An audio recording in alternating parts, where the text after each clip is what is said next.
بسم الله الرحمن الرحيم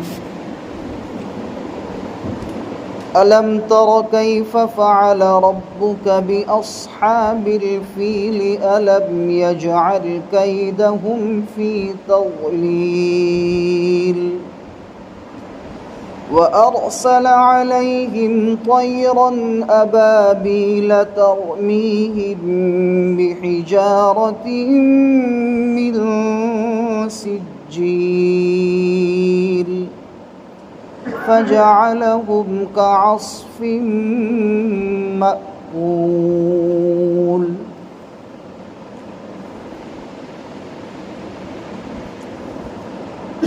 شروع کرتا ہوں میں اللہ کے نام سے جو بڑا مہربان نہایت رحم والا ہے۔ نبی جی، کیا آپ نے نہیں دیکھا کہ آپ کے پروردگار نے ہاتھی والوں کے ساتھ کیا معاملہ فرمایا؟ کیا ان کی بیجا تدبیر کو کل عدم نہیں قرار دیا؟ فی تضلیل، گمراہی میں، یعنی نہ ہو گویا کہ ان کی تدبیر کسی کام آئی ہی نہیں، اور ان پر جھونڈ کے جھونڈ پرندے بھیجے بطور عذاب کے۔ وہ جھونڈ کے جھونڈ پرندے ان ہاتھی والوں پر پتھر کی کنکریاں پھینکتے تھے، پھر اللہ نے ان کو کھائے ہوئے بھوسے کے مانند کر دیا۔ فجعلہم کعصف مأکول، پھر اللہ نے ان کو کھائے ہوئے بھوسے کی طرح کر دیا۔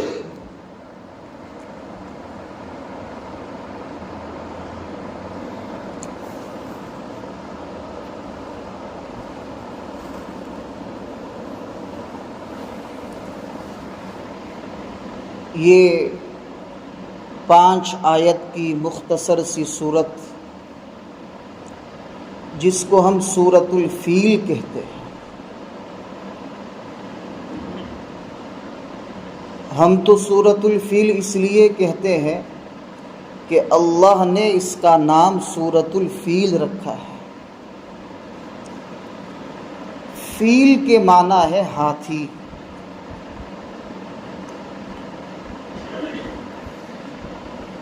اس صورت میں اللہ رب العزت نے ہاتھی والوں کا واقعہ بیان کیا ہے۔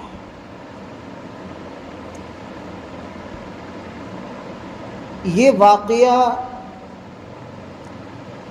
کب پیش آیا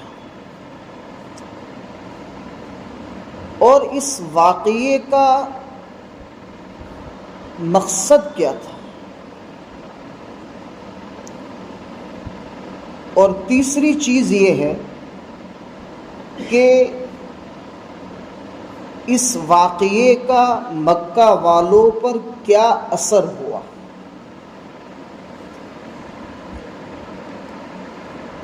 سب سے پہلے ایک بات یہ سمجھو کہ مکہ والے جو تھے، جس وقت یہ واقعہ پیش آیا، اسی سال نبی کریم صلی اللہ علیہ وسلم کی ولادت ہوئی مکے میں۔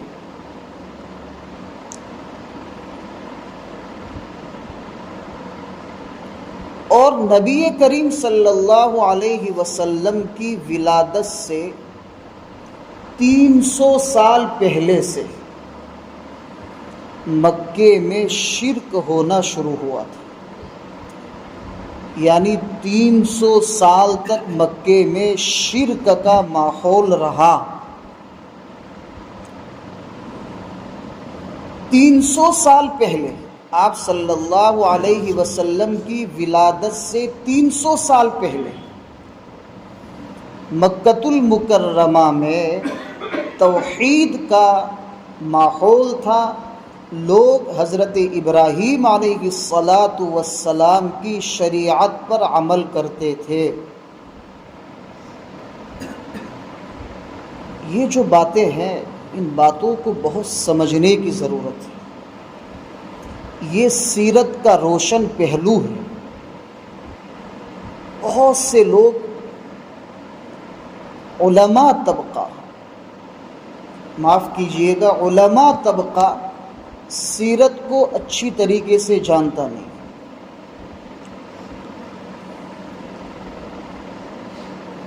یہ باتیں اگر انسان سمجھے گا تو انسان کے دل میں اللہ کی توحید، نبی کریم صلی اللہ علیہ وسلم کی رسالت، ایمان کی قدر، اسلام کی اہمیت، انبیاء علیہم الصلاۃ والتسلیم کی قربانیاں، مکہ اور مدینے کی تاریخ، نبی کریم صلی اللہ علیہ وسلم کا 40 سالہ زمانہ جو دور جاہلیت کہلاتا ہے اس کی تاریخ، نبی کریم صلی اللہ علیہ وسلم کا 13 سالہ مکی زمانہ اس کی تاریخ، اسی طریقے سے مدنی 10 سالہ جو دور ہے جس میں غزوات مسلسل ہوئے، اور اسلام اس طریقے سے اللہ تعالیٰ نے پھیلایا کہ جس کا تصور نہ آپ سے پہلے ہوا ہے نہ آپ کے بعد کیا جا سکتا ہے۔ یہ سب سیرت کے پہلو ہے، سب گوشے ہیں سب، اور مسلمان کے لیے ان سب باتوں کو جاننا ضروری ہے۔ ہمیں سیاسی لوگوں کے نام، ان کی تاریخ، کرکٹر لوگوں کے نام، ان کی ولادت کا سال کون سا ہے، یہ سب چیزیں یاد ہیں، لیکن یاد نہیں ہے تو اپنا صحیح مقصد یاد نہیں ہے۔ اس پر ہمیں اپنی ذات سے، اپنی ذات کو متنبہ کرنے کی ضرورت ہے، اپنی ذات سے خطاب کرنے کی ضرورت ہے کہ ہم کون ہیں اور کس راہ پر چل رہے ہیں۔ اللہ معاف فرمائے۔ مکۃ المکرمہ میں شرک کیسے شروع ہوا؟ یہ ایک تاریخ ہے، سب سے پہلے اس کو سمجھو۔ یہ قرآن کریم کا ایک درس ہے، سبق ہے۔ تفسیر کی مجلسیں تو بڑی لمبی ہوتی ہے، میں تو یہ چاہتا ہوں کہ ہم قرآن کریم کے ذریعے سے اسلام کو سمجھیں، اور قرآن کریم اسی لیے نازل ہوا ہے کہ اسلام کو لوگوں کے سامنے واضح کرے، اللہ کی توحید لوگوں کے سامنے واضح کرے، اس لیے ہم اسلام کو سمجھیں۔ قرآن آیا، شرک مٹا، لیکن شرک مٹا تو اس وقت مٹا ہوگا جبکہ مکۃ المکرمہ حضرت ابراہیم علیہ السلام اور حضرت اسماعیل علیہ السلام کے ہاتھوں سے بنایا ہوا اللہ کا گھر ہے، تو وہاں شرک کیسے شروع ہوا؟ اب سمجھو اس کو۔ نبی کریم صلی اللہ علیہ وسلم کی ولادت سے تقریباً 300 سال پہلے، بقرابت 300 سنوات، تقریباً 300 سال پہلے ایک شخص تھا جو مکہ کا سردار تھا، اس کا نام ہے عمرو ابن لحی۔ یہ مکہ کا سردار تھا، اور لوگوں نے اس کو ایسا سردار مانا تھا کہ لوگ اس کی کسی بھی بات کی مخالفت نہیں کرتے تھے۔ دن کو اگر یہ کہے کہ سب لوگ اس کو رات کہو تو لوگ کہیں گے جی یہ رات ہے، یہ جو سورج ہے نا وہ سورج نہیں ہے، وہ چاند ہے۔ ایسے لوگ اس کی اطاعت کرتے تھے۔ تو یہ عمرو ابن لحی نے ایک مرتبہ ملک شام کا سفر کیا، اور ملک شام کا جب سفر کیا تو مارکیٹ، چونکہ ملک شام میں ایک بازار لگتا تھا، مارکیٹ لگتا تھا، تو اس نے دیکھا کہ کچھ مورتیاں رکھی ہوئی ہیں اور لوگ اس کو بیچ رہے ہیں۔ تو عمرو ابن لحی نے کہا کہ یہ صنم، یہ بت، اسٹیچو، یہ کیا ہے یہ سب چیزیں؟ تو جو بیچنے والا تھا اس نے کہا کہ یہ ہمارے رب ہیں۔ اس نے کہا کہ یہ سب ہمارے رب ہے، اور یہ رب الرزق ہے، یعنی روزی دینے والا رب ہے، یہ رب المطر ہے، یہ بارش دینے والا رب ہے، یہ رب البر ہے، یعنی خشکی زمین کا یہ رب ہے، اور یہ رب البحر ہے، یہ سمندری جو پانی کا نظام ہے اس کو چلاتا ہے۔ تو اس نے کہا ایسا کیوں کرتے ہو تم، جبکہ رب تو ایک ہے؟ تو اس نے کہا کہ ایک رب پر کتنی ساری ذمہ داریاں ڈالنے کی، شادی کا نظام بھی وہ چلاوے، اولاد کا نظام بھی وہ چلاوے، روزی روٹی کا نظام بھی وہ چلاوے، تو ایک اللہ پر اتنے سارے بوجھ ڈالے، اس سے اچھا ہے کہ یہ ذمہ داری ربوں میں تقسیم کر دی جائے۔ تو روزی دینے کا رب یہ ہے، سمندری نظام کا رب یہ ہے، تو اس طریقے سے ربوں کو ہم نے تقسیم کر دیا ہے، اللہ کو تقسیم کر دیا ہے۔ تو عمرو ابن لحی نے کہا یہ تو بڑی اچھی بات ہے، تاکہ ایک رب کے اوپر سب چیزوں کا بوجھ نہ ہو۔ جب مت ماری جاتی ہے تو پھر حقیقت انسان کے سمجھ میں نہیں آتی۔ تو اس نے وہاں سے کہا کہ مجھے ایک ٹاپ لیول کا ہائی فائی رب دے دو ایک۔ تو اس نے ان کو، عمرو ابن لحی کو، ایک بت دیا، ایک رب دیا جس کا نام تھا حبل۔ اس کو حبل پڑھتے ہیں لیکن اصل لفظ ہے حبل، اعلو حبل، حبل کی جے ہو، ایسے نعرے لگاتے تھے مکہ کے کافرین۔ غزوہ احد کے موقع پر، احد پہاڑ، ھذا جبل احد یحبنا ونحبہ، حدیث پاک میں ہے یہ جبل احد ہے، یہ ہم سے محبت کرتا ہے اور ہم اس سے محبت کرتے ہیں، آپ صلی اللہ علیہ وسلم کا فرمان ہے۔ تو ابو سفیان نے، چونکہ ابو سفیان اس وقت مکہ کے کافروں کے لشکر کے سردار تھے، تو جب احد کے موقع پر شروع میں تو مسلمان جیت گئے تھے، اور وہ ایک پہاڑی کے اوپر 50 صحابہ کھڑے کیے تھے نا، مشہور واقعہ ہے۔ عبداللہ ابن جبیر رضی اللہ تعالیٰ عنہ کی ماتحتی میں تیر اندازوں کا، تیر چلانے والوں کا، تاکہ وہاں سے پیچھے سے کفار آ کر سب کو گھیر نہ لے، سب کو بیچ میں، اس لیے۔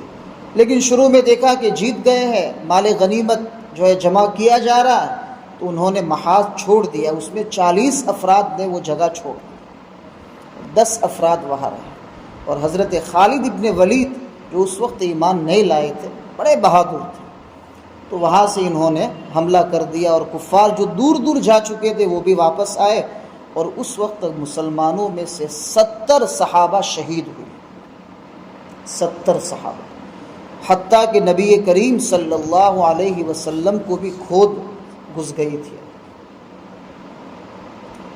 تو اس وقت جب یہ جنگ پوری ہو گئی تو اس وقت ابو سفیان نے نعرہ لگایا تھا،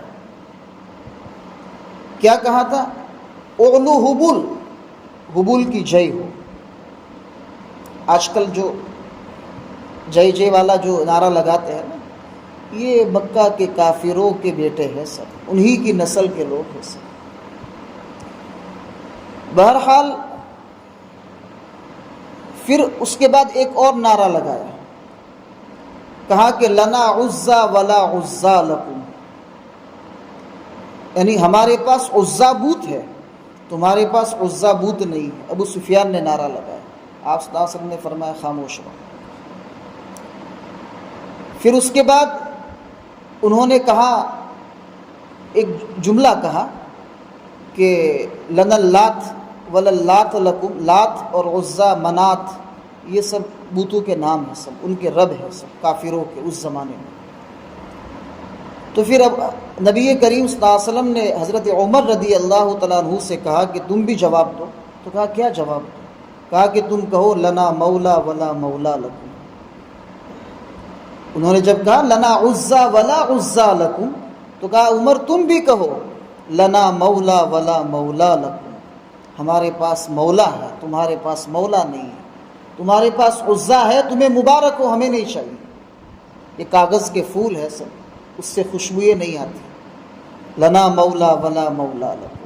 اور قرآن کی ایک آیت نازل ہوئی، ذالک بأن اللہ مولا الذین آمنوا وأن الکافرین لا مولا لهم۔ تو یہ بتوں کا سلسلہ یہ 300 سال پہلے کا ہے۔ اب یہ شخص اس نے کہا کہ مجھے یہ بت دے دو، حبل دے دو، اور یہ لے کر مکہ آیا۔ تو مکہ والوں نے کہا کہ سردار صاحب یہ کیا لے کر آئے؟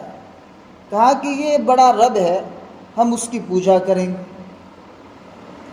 اور اس سے منتیں مانگیں گے اور اپنی ضروریات، اپنی حاجتیں اس سے مانگیں گے اور یہ ہماری ضرورتیں پوری کرے گا۔ اس طریقے سے لوگوں نے کہا ٹھیک ہے سردار، آپ جو کہتے ہو۔ پھر دوسرے قبیلے والوں نے کہا کہ یار یہ ان کا معبود ہے تو ہم اپنے قبیلے کا ایک الگ معبود بنائیں۔ تیسرے قبیلے والوں نے کہا کہ ہم اپنا معبود الگ بنائیں۔ یوں کر کے لوگوں نے جو ہے نا بت بنا بنا کر کعبۃ اللہ کو بتوں سے بھر دی۔ کتنے بت تھے؟ اب یہ کہا جا رہا ہے کہ 360 بت تھے۔ یہ سب صحیح باتیں نہیں، یہ سب ہوائیہ ہے، سب ہوائی باتیں۔ لوگوں نے 360 اس لیے کہا کہ دن کے 300 یعنی سال کے دن جو ہے 360 365 ہے، اردو کے حساب سے 355 ہوتے ہیں۔ تو کہا کہ ہر دن کا ایک رب، تاکہ ہر ایک دن میں ایک رب کام کرے، پھر 359 دن چھٹی۔ تو یہ جیسے آج کل کے جو کفار ہیں وہ شام کو کیا کرتے ہیں، وہ گھنٹی بجاتے ہیں اور وہ اپنے معبود کو جگاتے ہیں۔ کہا کہ تم جاگ جاؤ، اب ہم سو جائیں گے۔ پھر صبح کو گھنٹی اس لیے بجاتے کہ تم سو جاؤ، رات بھر کے جاگے ہوئے ہو، ہم بیدار ہو چکے ہیں۔ یہی ان کی نیت ہے۔ معبود اگر سوئے گا تو پھر کیا کرے گا؟ اللہ تعالیٰ نے آیت الکرسی میں کیا فرمایا؟ لا تأخذہ سنۃ ولا نوم۔ اللہ تعالیٰ کو نہ اونگ آتی ہے نہ نیند آتی ہے۔ اونگ نیند سے پہلے جو خمار چڑھتا ہے نیند کا، کہ آنکھیں تو بند ہے، کوئی بول رہا ہے سن رہا ہے لیکن بولنے کا جی نہیں چاہتا، کہا نیند اڑ جائے گی، اس کو کہتے اونگ۔ اور پھر جو کھراٹے لگاتے ہیں اس کو کہتے ہیں نیند اردو زبان میں۔ تو اللہ تعالیٰ کو نہ نیند سے پہلے کا خمار آتا ہے نہ نیند آتی ہے۔ اللہ اگر سو جائے گا تو پھر کائنات کا نظام کیسے چلے گا؟ بہرحال یہ اس طریقے سے مکے میں شرک شروع ہوا اور لوگ اپنے اپنے قبیلوں کی طرف سے بت بنا بنا کر جو ہے کعبۃ اللہ میں رکھنے لگے۔ اور پھر یہ سلسلہ مسلسل 300 سال تک چلتا رہا۔ بعض لوگ جب سفر میں جاتے، اس وقت جب سفر میں جاتے تو چونکہ مکے کے راستے بڑے خطرے والے تھے، ڈاکو لوگ لوٹ لیتے تھے، جیسے آپ انشاءاللہ تفسیر میں پڑھیں گے، سنیں گے اس میں۔ تو یہ لوگ اپنے ساتھ اپنے معبودوں کو رکھتے تھے اور وہ لوگ کھجوروں کے معبود بناتے تھے سفر میں رکھنے کے لیے۔ اور وہ سفر میں کھجوروں کے معبود اس لیے بناتے تھے کہ اگر بھوک لگی تو معبود ہی کھا جائیں گے. اور ایسے واقعات ہوئے، سیرت کی کتابوں میں یہ واقعات لکھے ہوئے کہ انہوں نے کھجوروں کے معبود بنائے، اور جب بھوک لگی اور توشہ ختم ہو گیا اپنے سفر میں تو انہوں نے اپنے کھجوروں سے بنایا ہوا معبود ہی کھا لیا. لوگ جہالت کی اس حد تک پہنچ گئے تھے کہ جس کو وہ اپنا معبود سمجھتے تھے اسی معبود کو کھانے لگے. جہالت انسان سے کتنی جہالت اندھیرا ہے. جب آپ اندھیرے میں چلیں گے تو پتہ نہیں کتنی اندھیری آئے گی، وہ آپ تصور نہیں کر سکتے. جہالت ایک گڑھا ہے، کتنا گہرا ہے آپ گرتے ہی جائیں گے، آپ کو پتہ نہیں چلے. ایمان ایک روشنی ہے، آپ کو ایک سیدھی راہ دکھائے گا. یہ الگ بات ہے کہ ہم ایمان کی روشنی میں چلنا پسند نہیں کرتے، اس لیے کہ ہمیں مغربی تہذیب و تمدن کا ایک نشہ چڑھا ہوا ہے. امریکہ والے یہ کھاتے ہیں، فلاں قسم کے لوگ جو ہے نا ایسا پہنتے ہیں، وہ فلاں قسم کا فلاں ملک کے لوگ داڑھی ایسی رکھتے ہیں. اسی میں ہم نے جو ہے نا اپنی اپنا جو اصلی مقصد تھا وہ بھلا دیا. نتیجہ یہ ہوا کہ دل سخت ہو گئے اور شرعی احکام پر عمل کرنا ہمارے لیے بوجھ معلوم ہو.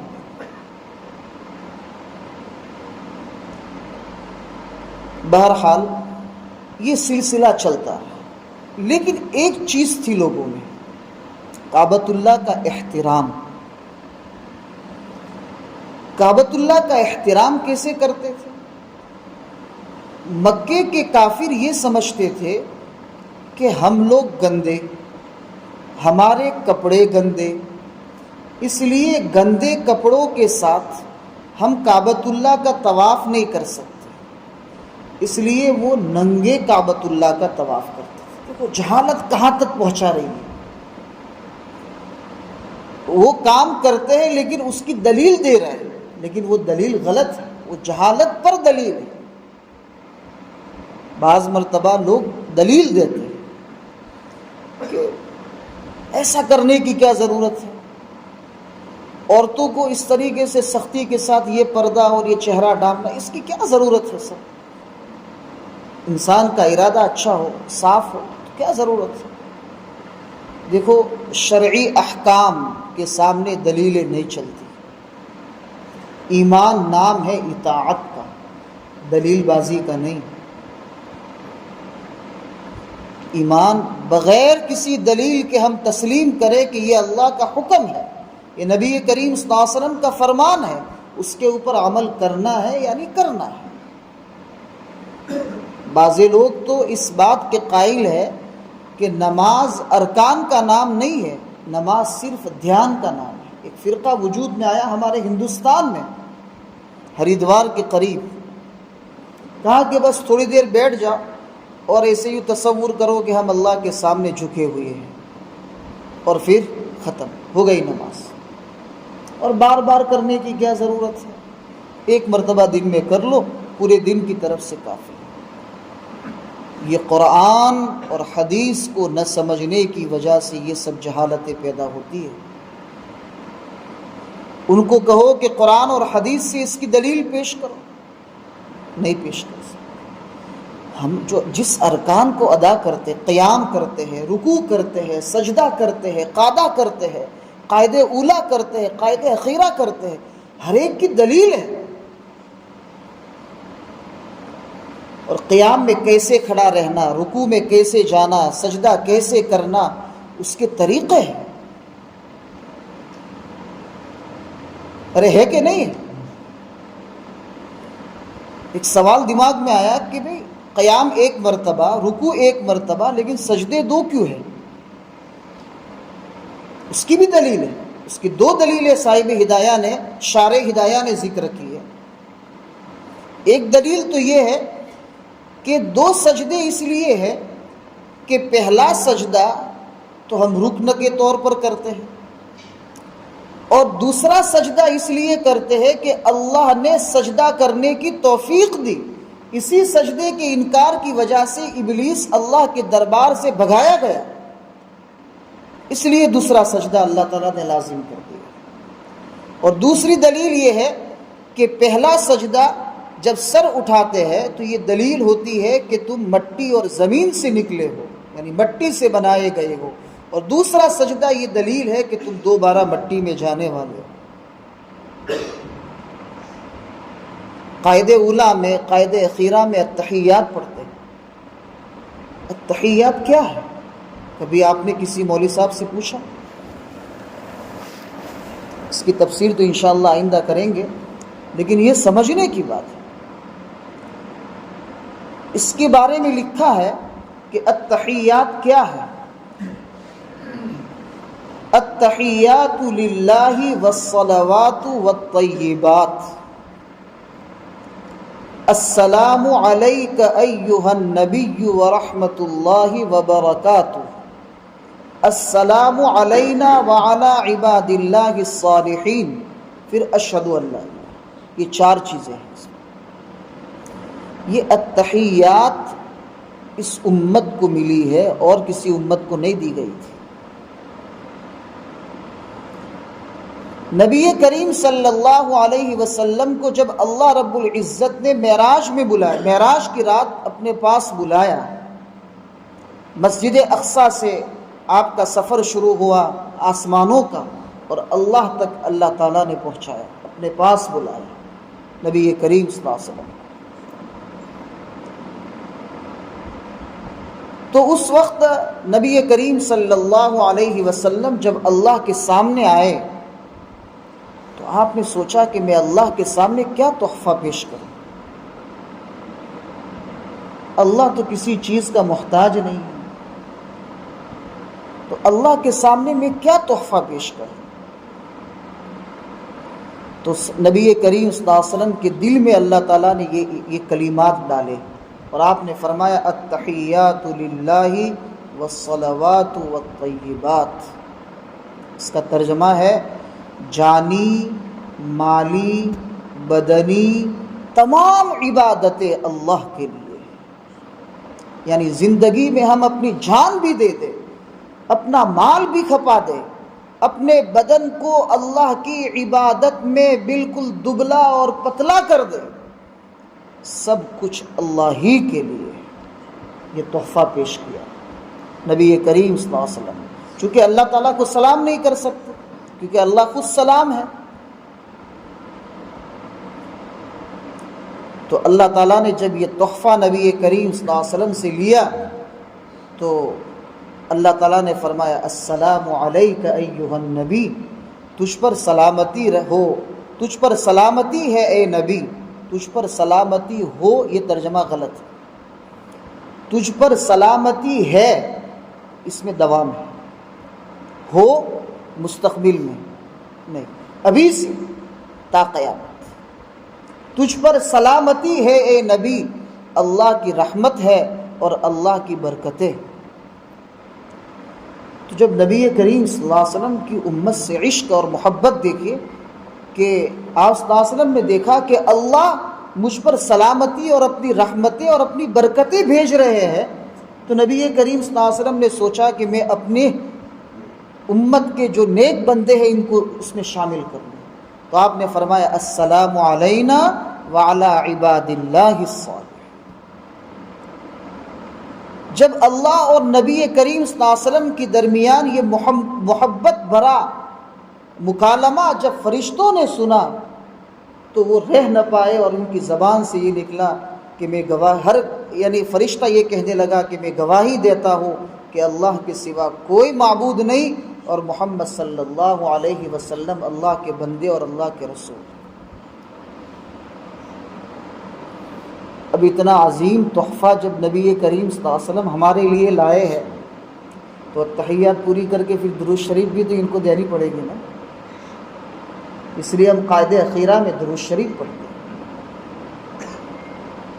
اگر قاعدہ اولیٰ میں اگر درود شریف پڑھ لی تو سجدے سہو وہی آپ کی بھول ہے۔ ہمارے امام ابو حنیفہ رحمۃ اللہ علیہ کے نزدیک یہ بھول ہے آپ کی کہ آپ نے قاعدہ اولیٰ میں یعنی درود شریف کیوں پڑھی؟ امام شافعی رحمۃ اللہ علیہ کے یہاں سجدے سہو نہیں ہے۔ اگر آپ تشہد پہ نہیں، تشہد کے بعد قاعدے اولیٰ میں اگر آپ درود شریف پڑھ لے تو نبی کریم صلی اللہ علیہ وسلم کی خواب میں زیارت ہوئی امام شافعی رحمۃ اللہ علیہ کو، دلیلیں دیکھیے، اور ہمارے علماء کی عقل مندی اور ان کی دین کے اندر اللہ تعالیٰ نے جو رسوخ اور جو مہارت عطا فرمائی، اس کو سمجھے۔ نبی کریم صلی اللہ علیہ وسلم کی خواب میں زیارت ہوئی امام شافعی رحمۃ اللہ علیہ کو۔ امام شافعی آپ صلی اللہ علیہ وسلم کے خاندان سے ہاشمی ہیں۔ پوچھا کہ بیٹا، قاعدے اولیٰ میں اگر کوئی شخص تشہد کے بعد درود شریف پڑھ لیتا ہے تو آپ اس کے اوپر کیوں سجدے سہو واجب نہیں کرتے، جبکہ قاعدے اولیٰ میں تو تشہد کے بعد درود شریف نہیں ہے؟ تو کہا دادا جی، نانا جی،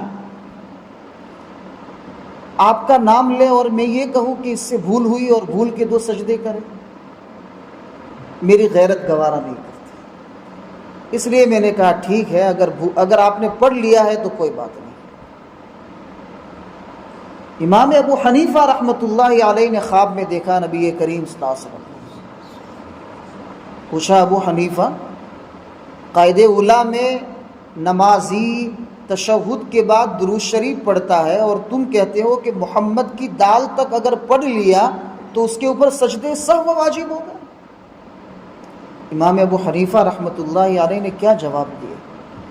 امام ابو حنیفہ رحمۃ اللہ علیہ نے جواب دیا، کہا کہ یا رسول اللہ، میرے ماں باپ آپ پر قربان، اگر اس کو معلوم ہوتا کہ میں قاعدے اولیٰ میں ہوں تو کیا درود شریف پڑھتا؟ نہیں پڑھتا، لیکن اس نے پڑھی ہے بھول سے، اور میرے نبی کا نام بھول سے لے، اس سے بڑی بھول کیا ہے؟ اس لیے سہو کے 2 سجدے کرنے کا میں نے حکم دیا ہے۔ میرے نبی کا نام بھول سے لے، اس سے بڑی بھول کیا ہے؟ ہم جس ارکان کو ادا کرتے اس کی یہ دلیلیں ہیں، اور نبی کریم صلی اللہ علیہ وسلم نے کیا عظیم تحفہ نماز کی شکل میں اور معراج کی رات میں، افضل العبادتوں میں سب سے افضل عبادت نماز ہے، اور یہ نماز جو ہے نبی کریم صلی اللہ علیہ وسلم نے ہمیں دی ہے۔ ہم پر ضروری ہے کہ ہم 5 وقت کی نماز صحیح طریقے سے، اس کے اصول، اس کے قاعدوں کی رعایت کرتے ہوئے صحیح طریقے سے ہم ادا کریں گے انشاءاللہ۔ صرف اتنا سمجھ لو کہ یہ جو اصحاب الفیل یعنی ہاتھی والوں کا جو واقعہ پیش آیا، وہ دراصل نبی کریم صلی اللہ علیہ وسلم چونکہ اسی سال پیدا ہونے والے تھے، تو یہ سب آپ کے استقبال میں گویا کہ اللہ تعالیٰ لوگوں کے دلوں میں اسلام کی تھوڑی تھوڑی محبت پیدا کرنا چاہتے تھے کہ دیکھو اللہ تعالیٰ نے ان لوگوں کے ساتھ کیا معاملہ فرمایا۔ اللہ کا نام لینے والا جب آپ کے پاس آئے تو اس وقت اس کا بھی انکار نہ کرنا، ورنہ اللہ کا عذاب آ سکتا ہے۔ اب اس کے اندر اور بھی بہت ساری چیزیں ہیں، علامہ راضی رحمۃ اللہ علیہ نے اس کے اوپر عجیب باتیں ذکر کی ہے۔ انشاءاللہ آئندہ جمعرات کو، جمعہ کی رات کو انشاءاللہ ما بقیہ اس صورت کی تفسیر کو مکمل کریں گے۔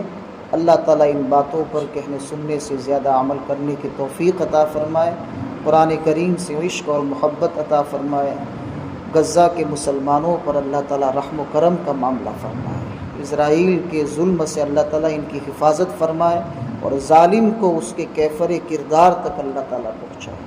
اللہ تعالیٰ ہم تمام کے مرحومین کی بال بال مغفرت فرمائے، جنت الفردوس میں اعلیٰ مقام عطا فرمائے۔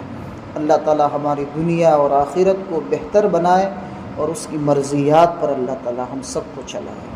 سبحان ربک رب العزت عما یصفون وسلام علی المرسلین والحمد للہ رب العالمین.